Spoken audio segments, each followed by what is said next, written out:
বিজেপির জয়ের পর রাজনৈতিক আবহে নতুন বার্তা শ্রীরামপুর গ্রাম পঞ্চায়েতের। শুক্রবার সকালে পূর্বস্থলী দক্ষিণ বিধানসভা কেন্দ্রের নবনির্বাচিত বিজেপি বিধায়ক রামকৃষ্ণ তাপাদার স্বয়ং পঞ্চায়েতের তালা খুলে দেন।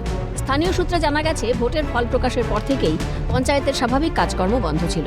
তালা খোলার পর পঞ্চায়েত চত্বরে স্বাভাবিকতা ফেরানোর বার্তা দেন নবনির্বাচিত বিধায়ক। তিনি অভিযোগ করেন, ফল প্রকাশের কিছুক্ষণ আগে পর্যন্ত যারা তৃণমূল করতেন তাদেরই একাংশ হঠাৎ করে দলীয় পরিচয় বদলে বিজেপিকে বদনাম করার উদ্দেশ্যে এই ধরনের ঘটনা ঘটাচ্ছেন।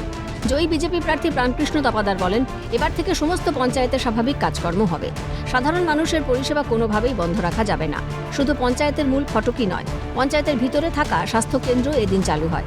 ফলে প্রশাসনিক কাজের পাশাপাশি স্বাস্থ্য পরিষেবাও আবার স্বাভাবিক ছন্দে ফিরবে বলে আশা করা হচ্ছে। আমি তো এলাম, এসে দেখলাম তালা বন্ধ ছিল। আমি হেলথ কর্মী, একজন health assistant female, south Srirampur HWC। তো তারপর আমাকে বলা হলো একটু ওয়েট করতে এবং তালা খুলে দেওয়া হলো। আমি এখন ডিউটি বিধায়ক মহাশয় এসে তালা এর আগে কারা তালা দিয়েছিলেন, কি বিষয়ে কিছু জানেন? সেই বিষয়ে আমার কোনো ধারণা নেই। আমাদের যখন নির্বাচন চলছিল সেই সময় আমাদের বিরোধিতা করেছিলেন অনেক ব্যক্তি।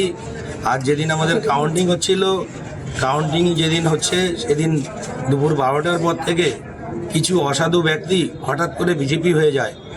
সেই অসাধু ব্যক্তি বিজেপির নাম বদনাম করার জন্য তারা কি করেছেন, এই পঞ্চায়েত অফিসে তালা দিয়ে যান।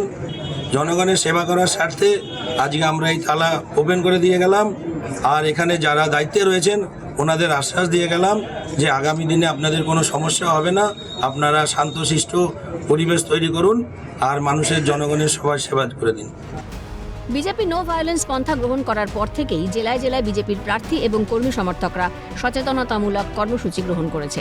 পূর্বস্থলী দক্ষিণের জয়ী বিজেপি প্রার্থী পঞ্চায়েতের মূল ফটক এবং স্বাস্থ্যকেন্দ্র খুলে দিয়ে সৌজন্যতা দেখালেন।